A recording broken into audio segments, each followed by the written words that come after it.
I've changed for the better this time. I thought I would never be fine. Meron ako sasabihin sa inyo. Ano ba sadya nyo dito? Ikaw nga, si Paeng dinala ko rito para makausap mo. Eh, kung paano ko sabihin ko kayong ganito kayo? Ano ibig sabihin yan? Oh, Ano ibig sabihin ng ganyan? lumayas na kayo. Kung wala kayong sasabihin na maganda, lumayas na kayo. Dahil kung ako itetest nyo, 1 plus 1. 9. Oh, ikaw may ganun. Sige na, igot na. Kumusta po kayo mga kabayan, mga kalingap? Analyst Reality Vlog po muling nagbabalik. Ito na naman po tayo. Magsishare po ako ng aking reaction, opinion. Dito po syempre sa Kalingap Tahanan. Sa isang Kalingap partner po kay Kindred TV. Pero bago yon, thank you po to my subscribers na pumasok po sa aking munting kubo. Welcome ho. And mga silent viewers, mga nagko-comment, nagla-like, nag-share, mga hindi po nag-skip ng ads. Maraming salamat po sa suporta. At bago ko ituloy, syempre, suportahan po natin sila Kuya Bal. Yan, Bal Santos Matubang, Atena Vlogs, Kalingap Rab, Jack the PM Matubang.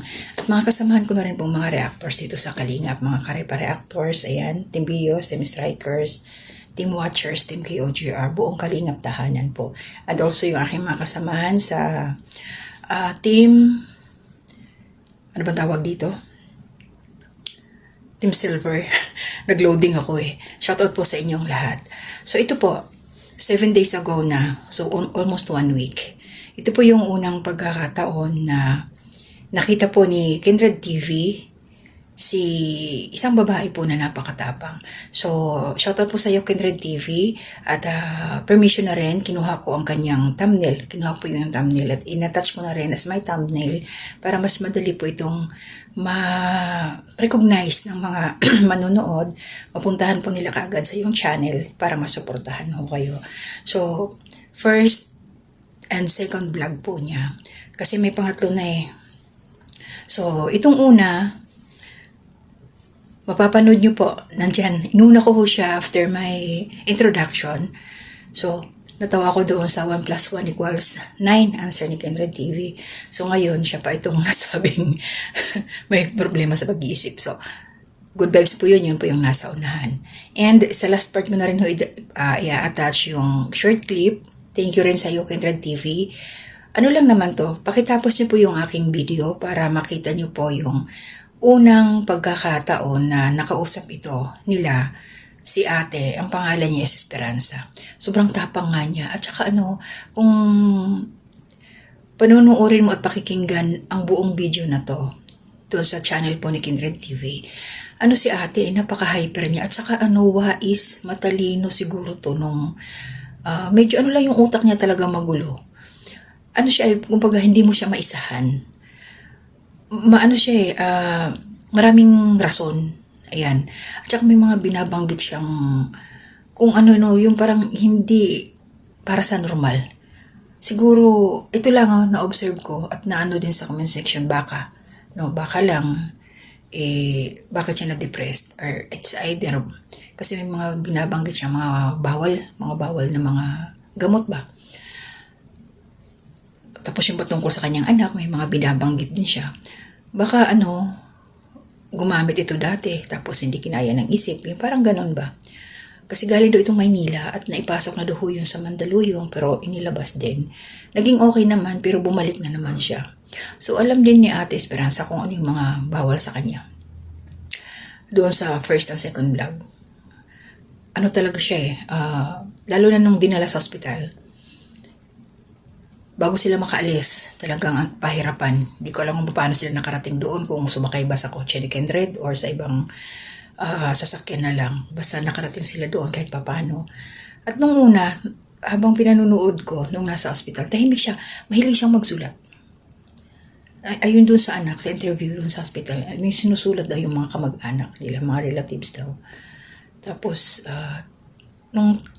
tapos na siyang ang tawag dito, makuha yung mga information kasi yung anak ang sumasagot. Tahimik lang si Ate Esperanza habang nagtatanong yung doktor doon sa pamilya, doon sa anak. Pero nung patapos na, na siya tumayo, pagtayo, kinulit yung doktor. Kinulit niya, pero ang kagandahan doon, sumusunod siya sa kanyang anak. Kilala niya yung anak niya. Yun nga lang, talagang matapang. At nandun pa rin yung asawa niya. Sabi niya sa comment section, kung iba-iba pa daw yun, baka mamaya iniwanan na. Kasi syempre may problema na sa pag-iisip. Pero intact yung family nila.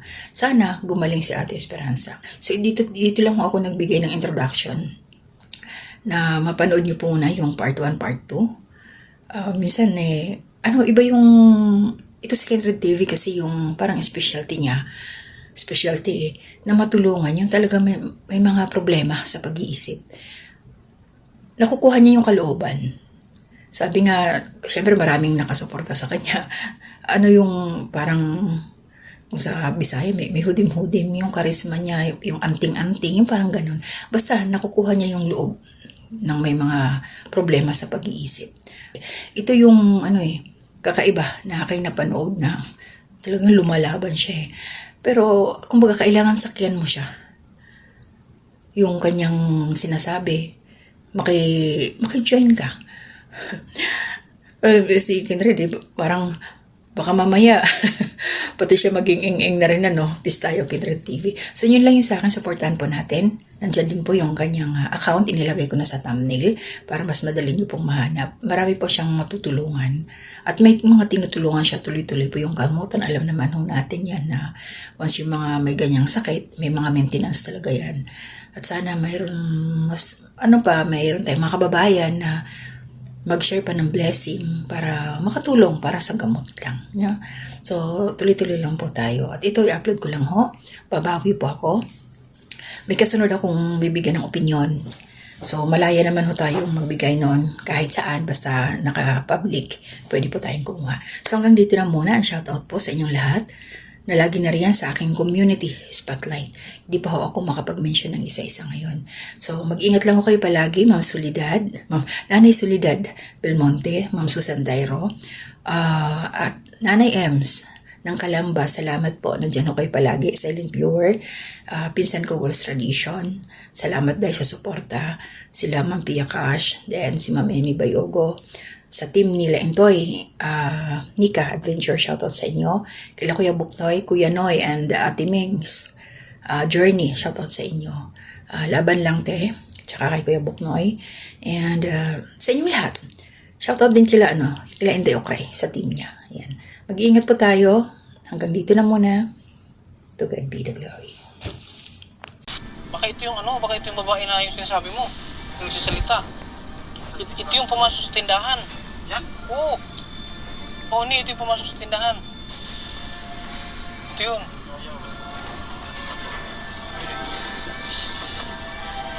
Te! Taga-asa ka, te? Taga-saan ka? Bakit? Taga-saan ka? Siga kayo sa Puroklos. Quezon? Ikaw yung galing sa Manila? Bakit? Di, tanong ko lang. Bakit tinatanong mo? Tanong ko lang. Hindi nga. Kumain ka na? Ba't tinatanong mo? Kumain na ako, bakit? Bakit nga? May mimigay ako ng pamasko. Mumimigay ka pa masko. Oh. Tiga saan kayo? Taga dito, Tagbina. Itabi ko baka may may mabangga ako dito. Teka lang, wait lang. May sasabihin ako sa inyo. Ano yun? May sasabihin ako sa inyo. Sige, te. Hindi ako humihingi ng tulong sa mga agoy na sundalo. Sa mga agoy? Oo. Bakit ano meron sa mga agoy? Dahil sisigurity ko sa inyo, nagreklamo na ako sa poblasyon. Tapos, At bukas ako pupunta. dito sa Tagbina? Sa Barubo? Dito sa Barubo. Oo. Pero nais ko malaman nyo, ayaw marap ni Adelpati Diaz sa barangay niya. Sino yung Adel Diaz? Kapitan? Oo, kapitan. Ayaw marap. Pinapaharap ko sila. Pero nais ko malaman nyo, may sikreto sila, kaya ayaw magsiharap. Alam nyo kanong ginawa sa anak ko? Lamog ng bituka ng anak ko sa solving. Oo. Aceton. Sino nag-utos? May proof ako dito. Ano pa gusto niya malaman? Anong gusto mo? Tutulungan mo yung anak mo? Tutulungan natin. Ha? Tutulungan natin. Bakit tiga saan ba kayo? Taga dito nga ako sa Tagbina. Patingin muna ng ID mo para malaman ko. Wow, driver's license. Hindi, Pwede. dito ako. Alam mo bakit? Dayo lang ako dito, dayo. Hindi ako pwede magtiwala kasi may alam ako sa mga agoy na sundalo. Kaya ayoko. Lugar lang yun sa lugar. Hindi pwede makialam ng sundalo sa kaso Pero namin, taga dito ka sa Quezon. sa kaso namin mag-ina. Ha? Rafael Sinon Tejano, complainant. Physical murder ang kaso ng mga Tejano at Diaz at ni Jurix Villabeto. Okay. Agwa, pinainom. Asin tubig. Solvent. Ano pa gusto niyo malaman? Marami pa ako lang. So, may ano ka, may ebidensya ka. Meron. Sampa natin ang kaso. Ayaw nga magsirap eh, may pera ang anak ko eh. Kaya dahil pati Diaz, alam niyo magkano? 120,000. Kaso, ayaw magsirap sa amin. Hmm? Ayaw magsirap eh. Puntahan niyo si Adelpa, parapin niyo. Sino ade taga dito? Oo, Adelpa Diaz, kapitan ng Campurok 2. Inaharap yan, ipinapagod ang anak ko. Sunod na sunod, ayan, tignan niyo. Pinapagod ang anak